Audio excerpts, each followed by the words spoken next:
Today we're going to continue on with our series on preparedness, being prepared for the future, and we're going to focus on an upcoming crisis which isn't really in much of the media. A lot of people aren't paying attention to it at the moment, and that is the future water crisis.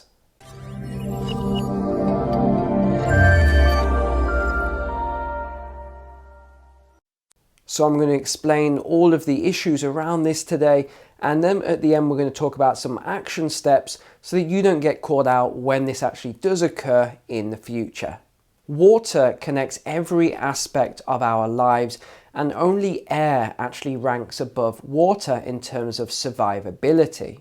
Because without water, most human beings can only survive for about 3 days. And without clean, healthy water on an ongoing basis, our life expectancy drops dramatically. The emerging water crisis doesn't just apply to developing nations anymore. It's coming extremely quickly to the West as well. It's estimated that 95% of all the water in the world, the fresh water, especially in developing nations, is actually used by industry and agriculture as opposed to drinking. Of course, in some regions, this leaves polluted water for human consumption. So what are the contributing factors then to this global water crisis? And how will it affect us here in the West? Well, there's actually enough fresh water on the earth to supply every single person on the planet right now. And that's with a booming population. But as you can imagine, it isn't equally distributed, with industry, so the largest corporations on the planet, getting those first dibs on the water supply for profit-making purposes. Clean water in, polluted water out. And this is without even going into the horrendous pollution throughout African nations, Bangladesh, India, Pakistan, the fast fashion industry, which has just decimated the water supplies, the rivers, the fresh, clean drinking water in those nations, which now some experts say it's like bleach. It is that concentrated. If you're down water from these fast fashion factories, the water is just not drinkable. Those people who do drink it usually end up dead very quickly. Over in the West then, Pepsi and Coke are also culprits of taking a lot of the water and making billions in profit from, actually, crazy as it sounds, bottling tap water. Yes, that's actually true. But some communities are going a lot further and are claiming that Pepsi and Coke are actually stealing their water supply. And a number of studies seem to back that up. Over in the United States then, when the pandemic set in and panic buying more specifically set in, bottled water sales went up by 57% year on year. What's really interesting about this whole situation is that most consumers in the United States aren't aware that Coke and Pepsi and some of these other bottling plants actually get the water from the same place that feeds your home. I'm talking about tap water. You see, what these companies do is they get a direct feed of the water that you would also get, and they pay about a penny per litre, a little bit less than that. And then once bottled, it isn't a penny a litre. The markup on it is anywhere from 13,000% up to a whopping 30,000%. Yeah, it's absolutely crazy. In a recent report here, it states Coca-Cola makes Dasani, the company's well-known bottled water that generated more than $1 billion in US sales last year, at the company's Detroit plant by purchasing, treating and bottling tap water before selling it at a significant markup to consumers. Pepsi bottles its Aquafina water brand in Detroit in a similar fashion. All right, so here's a really, really weird one for you then. Are you ready? Okay, so this came out in August. US officials, for the first time on Monday, declared an official water shortage for the massive Lake Mead reservoir, triggering supply cuts to parts of the drought-stricken Southwest, as 10 Western governors appealed for federal drought disaster aid. Okay. The shortage will reduce water apportionments to Arizona, remember that, Arizona, Nevada and Mexico, For the year beginning in October, the US Bureau of Reclamation and Interior Department agency said in a statement. So you'll remember a couple of weeks back now, I made the video for you on the semiconductor microchip shortage and, you know, the whole issue around that and how much pure clean water it uses, just huge quantities of water. So why then are TSMC, Intel and Samsung all building semiconductor factories in Arizona?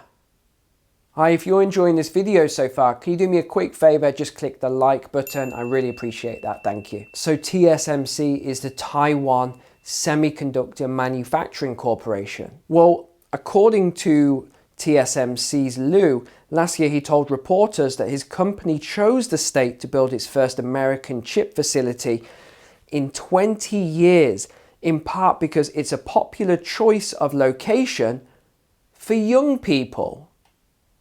Hold on, let me just process that a second. So even though there's a huge drought, the lake is running out of water, and semiconductors use huge amounts of water, they didn't choose it based on the number of water, they chose it based on the number of young people there. Okay, I guess I'm not the CEO I used to be, because that makes no sense to me. Let's just say that I'm glad I won't be moving to Arizona, because if any of the policies I'm seeing right now on a lot of these companies getting first dibs on the water supply before residents is anything to go by, I do not want to be in a place like that. So personally, I have no worries whatsoever with these companies setting up and, you know, any companies using the water source. However, this would be my caveat. Let's say I was the president or, you know, the prime minister or something like that. Here's what I would say. Any water that you use, especially these companies that are making huge profits, any water that comes into your factory must leave your factory in as clean a condition or a cleaner condition. That is what I would say. Now, if that isn't possible, I would say, well, in that case, you have to contribute some money towards making water cleaner somewhere else in the country. That to me seems like a fair payoff. But what seems to be happening at the moment, or of course this is how it appears, is that these companies are getting all the subsidies, they're making billions in profit, and they're not being held accountable for the waste they're making. Now, I thought this was really interesting as well. So this was another study done. Although climate change is being blamed on water scarcity, a recent study blew this out of the water and found that an increasing population was found to be about 4 times more draining on water supplies than climate change. So just process that as well. So groundwater then is actually the largest source of fresh water in the world. And in many parts of the world, because there's such water shortages now, agriculture, industry are now tapping into pockets and draining these pockets. So because a lot of people don't really understand this concept, I'll just use an example here. Let's pretend that your household, however many people are in it, have an income of 50,000 a year, but your outgoings are 70,000 a year.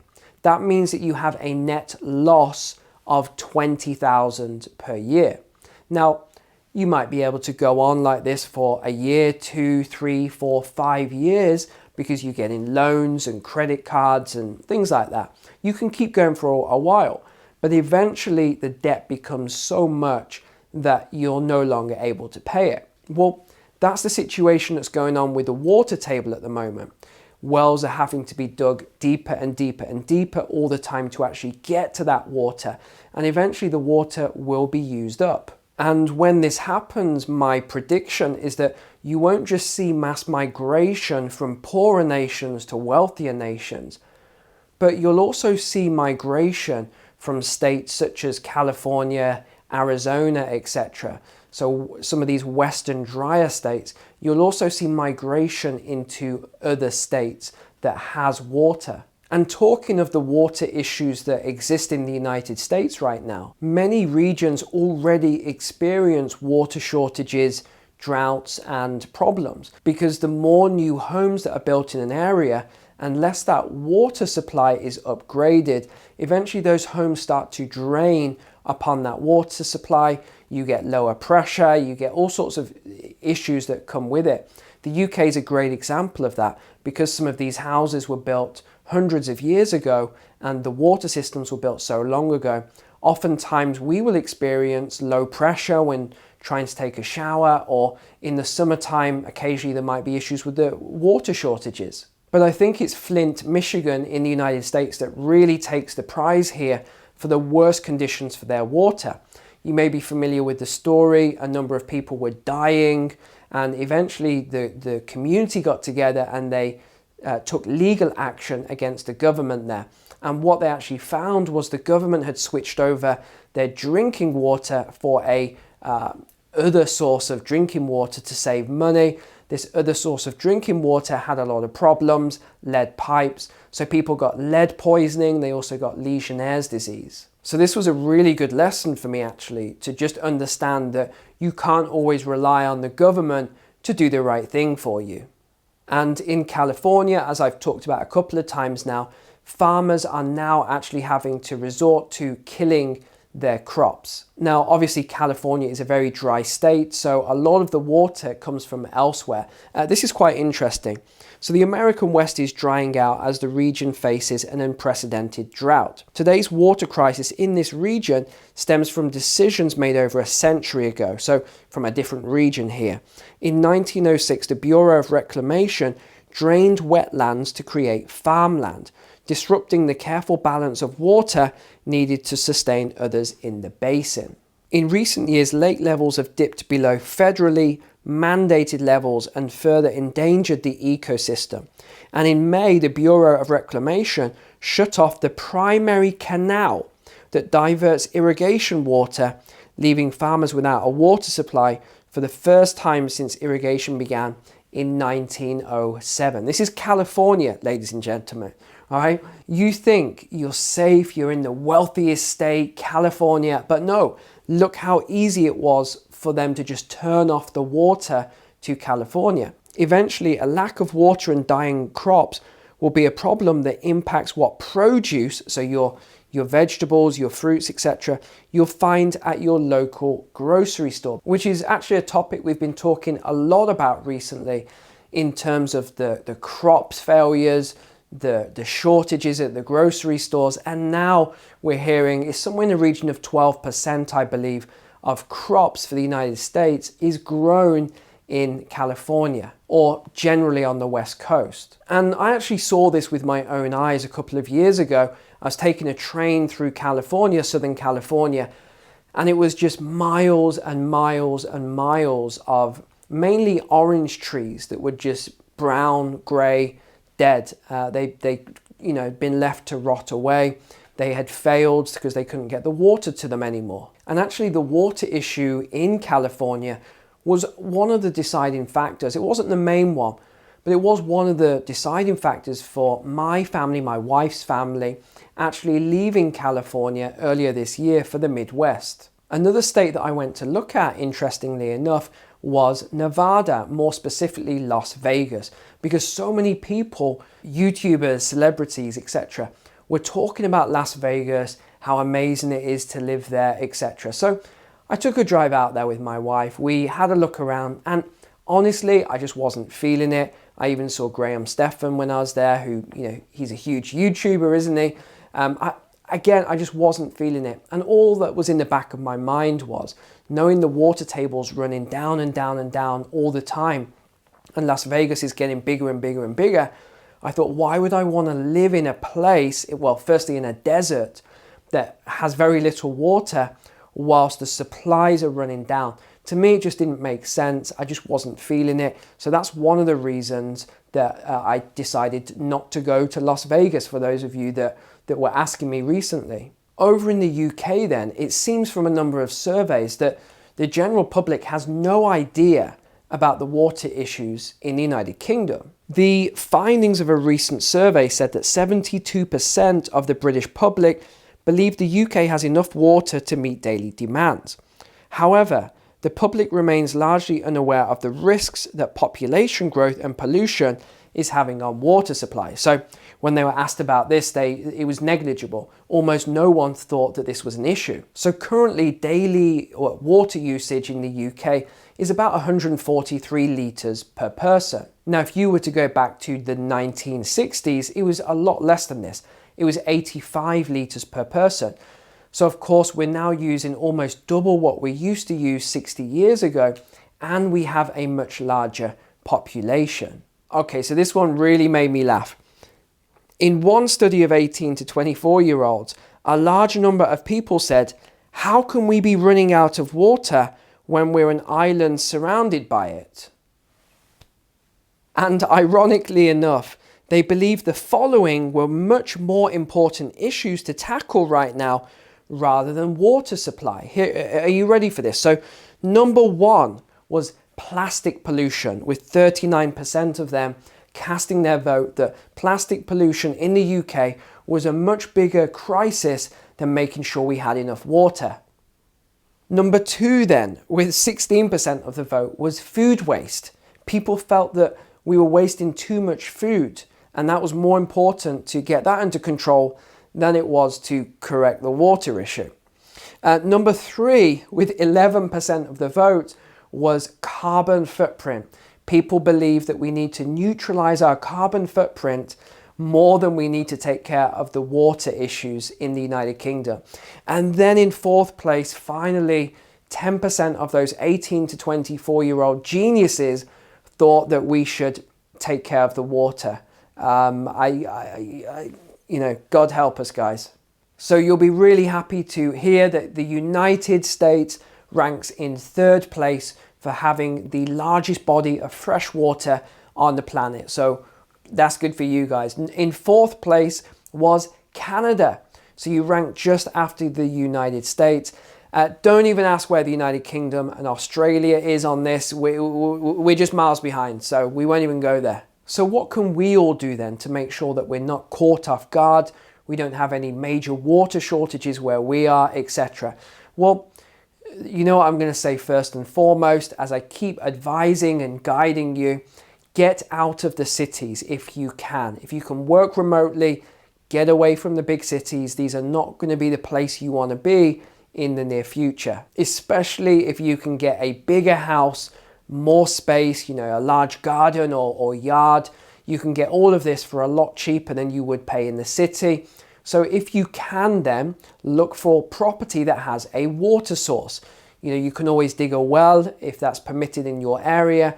Now, I understand a lot of you won't be able to do this. You live in the city, you live in apartments and condos, and you just don't have that facility available. And I totally get that. But if you can move and you do want to move, that would be the first thing to do. I know for a fact that when I buy my next property, I'm going to be looking for a property that has water available there, either a river, a stream, a well, a body of water nearby, something like that. Next then is very, very simple. You may remember Brad from Full Spectrum Survival came on the channel for an interview, and he talked about how you can build a very simple and cheap water filtration system. So I would highly recommend that everyone does that.